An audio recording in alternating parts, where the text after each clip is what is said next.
so you can tell everybody I'm a man, I'm a man, I'm a man. You can tell everybody. We have a weird history. Your surgeon, the brain surgeon, came into the room and he's like, "All right, who do we have in here?" And it was, "Hi, I'm the dad. I'm, dad's coworker." I'm like, "Former French teacher."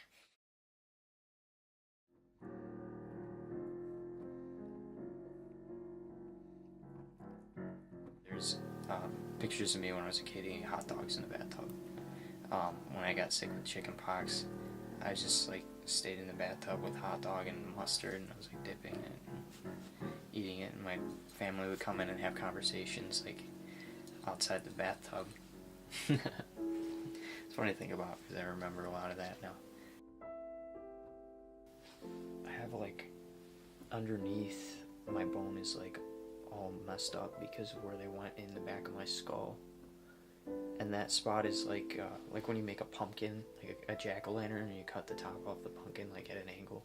It's kind of what they did with my head in the back, but it feels like it's offset a little bit, so it's a little funny feeling. But it just feels kind of like any other scar, I guess. It's just giant, a huge scar. That's the best way to describe it. I kind of do. I touch my scars to hide them a little bit. A lot of times I find if I go get a haircut, I find myself covering my head a little bit or whatever, wearing this coat up high so that it doesn't show my scar. The scars, I don't have a specific feeling for them. I just try and hide them as much as possible. I wear my hair in just so that you don't see the scars, because they make me feel imperfect. That's gonna be stuck with me forever. They're all here, and they're not gonna go away. Ever. I can hide them all I want, but they're not gonna go away. So that kind of stinks for me. But maybe it's a good lesson. Maybe it's one of those good lessons that comes with it. I can't control everything. I mean, I remember walking into the hospital and seeing you and seeing your entire body shaking. I was having vision changes and headaches that were abnormal, but it was just a little shimmer, a flicker of two people when I was at work. They took a CAT scan of my brain and they saw a tumor sitting in the middle of my brain. It was, I believe at that time it was the size of a golf ball. We went in to get my stitches out, and when we went in there, we were all kind of just waiting for him to tell us what we already knew, that it wasn't cancer. He just said, "How you doing?" Just it was like a normal checkup. It was my surgeon, so it was a checkup as well as he was going to give me the diagnosis. And I said, "I'm really good." He said, "Do you have any questions for me?" And I was like, "Well, is it cancer?" And he said, "It is, and it's rare. I don't know if you're going to live or die." And so that was what my dad, my stepmom, and me heard, and they just they were silent. My parents were both silent, and I didn't know what to say. I mean, you don't know really what to say. Okay, thank you. I always loved baths. I don't know why, but when I was living with my dad, I didn't too much because there were other kids. We couldn't take hours at a time in the bathtub. We had to take quick showers and get out, but now it's just me, and we have more than one bathroom in my house, so I have my own bathroom. Have you talked at all about what it was like for you connecting with and interacting with your dad? Before I was diagnosed, it was kind of a shaky relationship. We didn't get along very well. We butt heads quite a bit. And then being diagnosed with the cancer, it really kind of scared him a lot. It kind of scared us both. We learned to appreciate each other a lot more, appreciate the time that we have with each other. He's like, "When are we going camping? When are we going to do all this and that and stuff?" So he's trying to build a relationship that we should have built a long time ago. he's trying though, so that's what's nice. And we've been doing a lot of things. I mean, we went to a baseball game together. We spent time together. So with my dad, it's improved. The whole situation has improved our relationship, in my opinion. Not telling people when stuff was hurting or when you were afraid. How did you deal with those things? I mean, things like being scared of stuff that I can't handle, I just kick to the curb. It's like, it doesn't matter if I'm scared or not, it's still going to happen. Through my treatment and everything, a lot of the time when I was trying to stay tough and not appear scared, not appear in pain, a lot of the time it was for him because he's kind of a tough guy. Show no pain. Don't cry.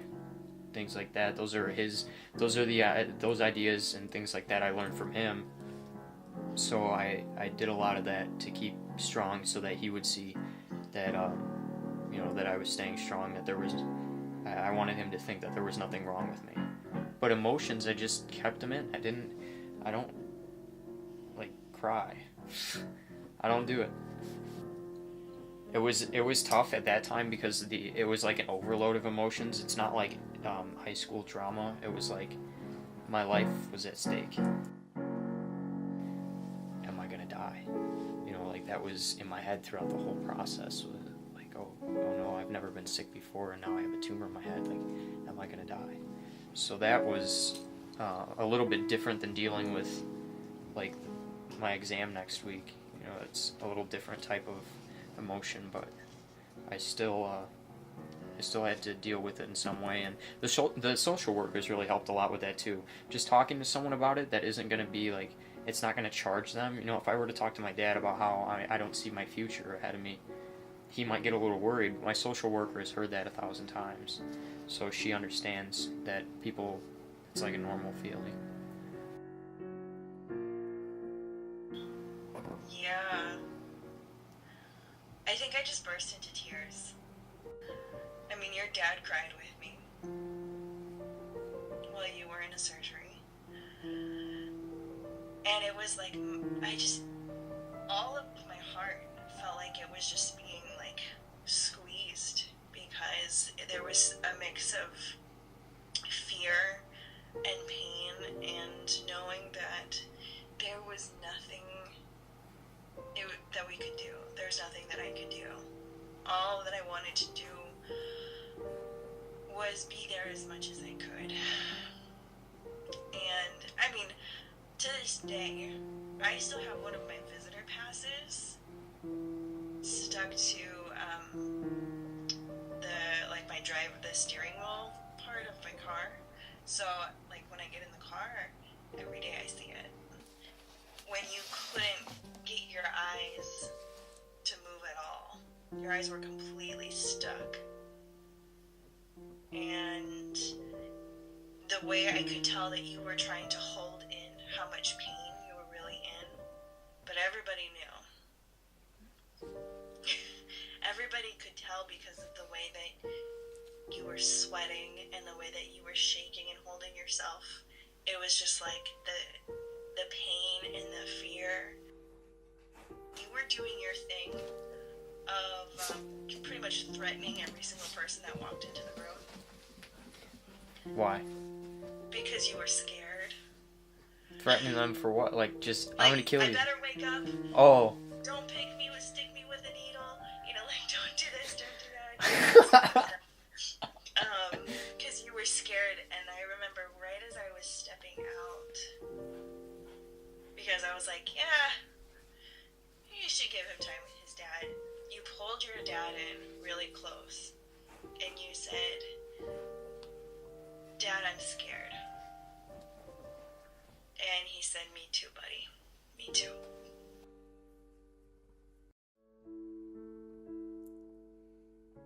Everything that I learn it's so useful. Obviously, I don't really want anybody to get cancer. It sucked, but I really want everybody to be able to learn those lessons that I learned, because because of this happening, I became a whole different person. And everything that happened, everything that, as a result of me getting that tumor, has been for the better. There hasn't been anything that really has been for worse. Yeah, I sit like a gentleman in the bathtub. I usually cross my legs and prop my chin. And I make important decisions there. Before going into Lexus, to work for my interview, I went in there and thought about what I was going to say. And in the future, I assume that I'm going to contemplate marrying a woman in the bathtub. Raspberry bubble bath.